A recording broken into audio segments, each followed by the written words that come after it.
தாவீது போன எந்த போரிலும் அவர் தோற்று போகவே இல்லை.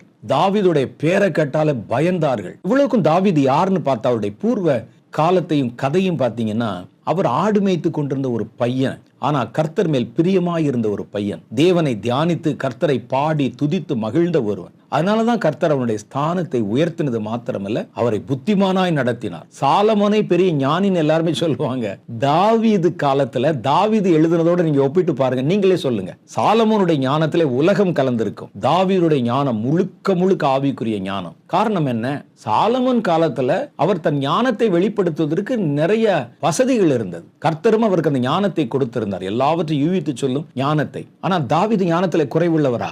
அவர் கல்விச்சாலைக்கு போகல, ஆடு மேய்த்தவர். ஆனால் அவருடைய எழுதப்பட்ட வார்த்தைகள் இன்னைக்கு வரைக்கும் நம்மை தேற்றுகிறது, பலப்படுத்துகிறது, ஞானத்தை கொடுக்கிறதுனா இந்த ஞானம் முழுவதும் தேவனுடைய வார்த்தைகளை தியானித்ததினால் அவருக்கு கிடைத்தது.